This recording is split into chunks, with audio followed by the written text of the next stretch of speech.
সবাই আনন্দ উল্লাস করতেছি। আমরা মোল্লা কলেজ ভাঙচুর করে দিয়ে তাদেরকে সব জিনিসপত্র লুট করেছি।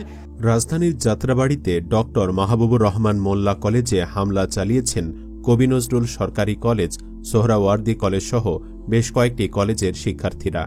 এ সময় কলেজটির ভবনে ব্যাপক ভাঙচুর চালিয়েছেন তারা। পরে দুই পক্ষ দফায় দফায় সংঘর্ষে জড়িয়ে পড়ায় রণক্ষেত্রে পরিণত হয় ওই এলাকা। শিক্ষার্থীদের পাল্টাপাল্টি ধাওয়া ও সংঘর্ষে কমপক্ষে ৯ জন আহত হয়েছেন বলে জানা গেছে। এমনকি ৩ জন নিহতের কথাও বলছে মোল্লা কলেজ। শিক্ষার্থীরা আর যাই করুক, খুন তো করতে পারে না, তাহলে গ্যাঞ্জামের মধ্যে ৩ শিক্ষার্থীকে মারল কারা? হাসিনা দোসরা নয়তো? এ প্রশ্নের উত্তরসহ পুরো ঘটনার বিস্তারিত থাকছে ভিডিওটিতে। ডেঙ্গুতে আক্রান্ত হয়ে ডক্টর মাহবুবুর রহমান মোল্লা কলেজের শিক্ষার্থী অভিজিৎ হালদার গত ১৬ নভেম্বর সকালে ন্যাশনাল মেডিকেল কলেজ হাসপাতালের মেডিসিন বিভাগে ভর্তি হন। ১৮ নভেম্বর রাত ৮টার দিকে হাসপাতালের আইসিইউতে মারা যান তিনি। অভিজিৎ হালদারের মৃত্যুকে কেন্দ্র করে ২০ ও ২১ নভেম্বর ন্যাশনাল মেডিকেল কলেজ হাসপাতাল অবরোধ করেন শিক্ষার্থীরা। তাদের অভিযোগ, এ ২ দিন ন্যাশনাল মেডিকেলের পক্ষ নিয়ে কবি নজরুল ও সোহরাওয়ার্দী কলেজের ছাত্রদলের নেতাকর্মীরা তাদের ওপর হামলা চালান। এ হামলাকে কেন্দ্র করে ফেসবুকে ইউনাইটেড কলেজ অব বাংলাদেশ নামে একটি গ্রুপে মাহবুবুর রহমান মোল্লা কলেজ সহ অন্য কলেজের শিক্ষার্থীরা প্রতিবাদ জানাতে থাকেন এবং অভিজিতের মৃত্যুর ঘটনায় বিচারের দাবিতে আন্দোলনে সংহতি জানিয়ে একত্রিত হন সোমবার। এরই মধ্যে দুপুর ১২টায় সরকারি শহীদ সোহরাওয়ার্দী কলেজ ও কবি নজরুল সরকারি কলেজের কয়েকশো শিক্ষার্থী ডক্টর মাহবুবুর রহমান মোল্লা কলেজের শিক্ষার্থীদের ওপর হামলা চালায়। তারা কলেজ ভবন ভাঙচুর ও প্রতিষ্ঠান থেকে মূল্যবান জিনিসপত্র নিয়ে গেছে বলে জানিয়েছে পুলিশ। সংঘর্ষে ওই সড়কে যান চলাচল বন্ধ হয়ে যায়। আশপাশের সড়কে তীব্র যানজট ছড়িয়ে পড়ে। ঘটনাস্থলে আইনশৃঙ্খলা রক্ষাকারী বাহিনীর বিপুল সংখ্যক সদস্যকে দেখা গেছে। তারা পরিস্থিতি নিয়ন্ত্রণের চেষ্টা করছেন। ওয়ারি জোনের সহকারী কমিশনার সাইফুল ইসলাম বলেন, সংঘর্ষে বেশ কয়েকজন আহত হয়েছেন। আমরা পরিস্থিতি নিয়ন্ত্রণে আনার চেষ্টা করছি। স্বাভাবিকভাবে এটাকে ছাত্রদের ঝামেলা মনে হলেও বহিরাগতরা জড়িত বলে ধারণা করা হচ্ছে, আর তাদের হাতেই ৩ ছাত্র প্রাণ হারিয়েছে। বহিরাগত বলতে হাসিনা দোসর হবার সম্ভাবনা বেশি, কারণ সব ক্ষেত্রে তৃতীয় পক্ষ তো এখন তারাই। ডক্টর মাহবুবুর রহমান মোল্লা কলেজ ব্যবস্থাপনা পরিচালক স্বাক্ষরিত এক বিজ্ঞপ্তিতে বলা হয়, ডক্টর মাহবুবুর রহমান মোল্লা কলেজ গভীর শোক ও ক্ষোভের সঙ্গে জানাচ্ছে যে আজ আমাদের শিক্ষা প্রতিষ্ঠানে এক নৃশংস হামলা চালানো হয়েছে। তথাকথিত ৭ কলেজ শিক্ষার্থীদের ব্যানারে বহিরাগত একদল সন্ত্রাসী প্রবেশ করে ব্যাপক ধ্বংসযজ্ঞ চালায়। এ হামলায় ৩ জন শিক্ষার্থী নির্মমভাবে প্রাণ হারায় এবং শতাধিক শিক্ষার্থী ও শিক্ষক আহত হয়েছেন। আহতদের মধ্যে অনেকের অবস্থা গুরুতর, যাদের মধ্যে কয়েকজনকে নিবিড় পর্যবেক্ষণে চিকিৎসা দেওয়া হচ্ছে।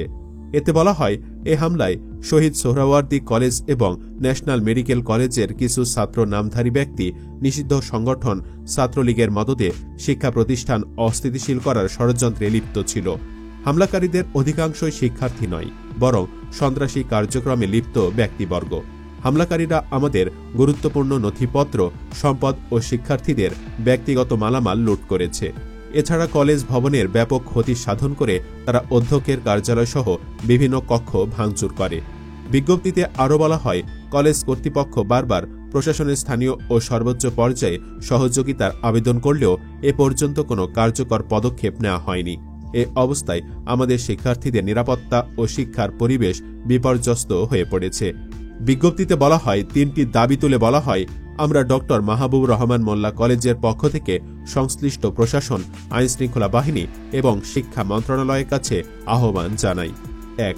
হামলার প্রকৃত দোষীদের দ্রুত শনাক্ত ও গ্রেফতার করে দৃষ্টান্তমূলক শাস্তি প্রদান। ২. শিক্ষার্থীদের সুরক্ষা নিশ্চিত করতে অবিলম্বে কলেজে নিরাপত্তা ব্যবস্থা জোরদার। ৩. লুটকৃত সম্পদ উদ্ধার ও ক্ষতিগ্রস্ত নথি পুনরুদ্ধারে কার্যকর পদক্ষেপ গ্রহণ।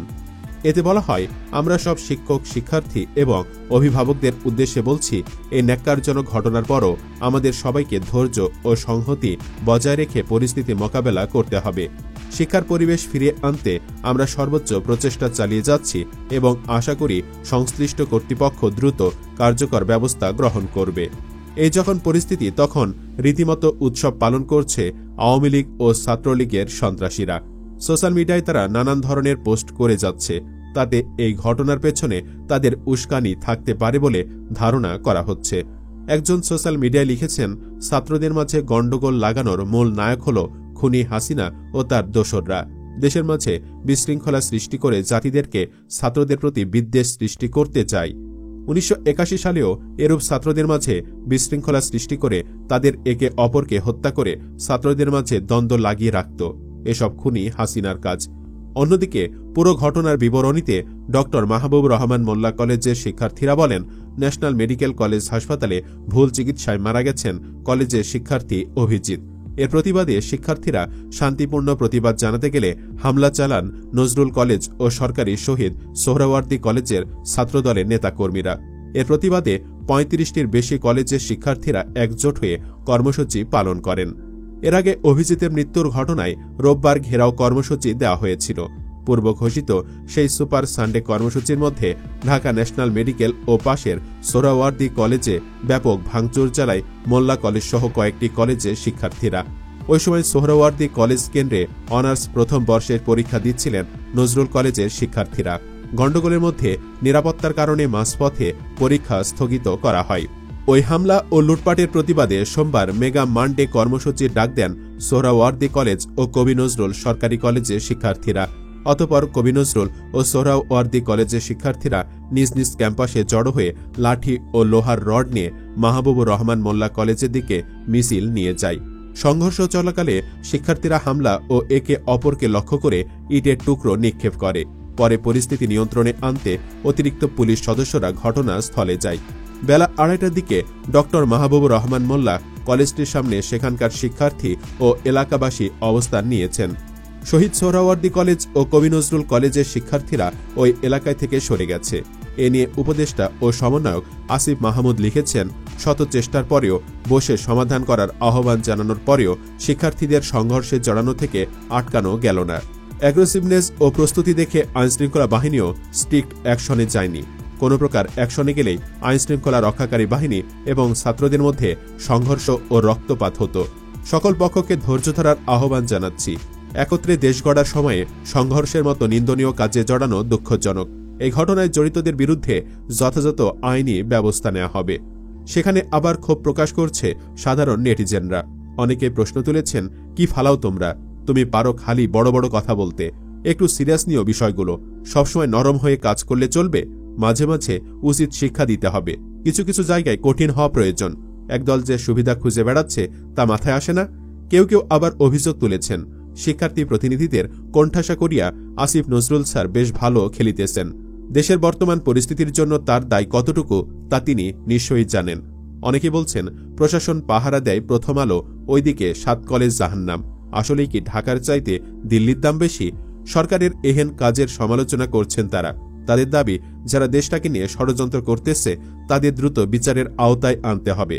যারা ইচ্ছা করে সংঘর্ষ বাধাচ্ছে তাদের দ্রুত বিচারসহ ইচ্ছাকৃতভাবে স্বপ্রণোদিত হয়ে চাকরিচ্যুত করার প্রতিবাদও জানাচ্ছে।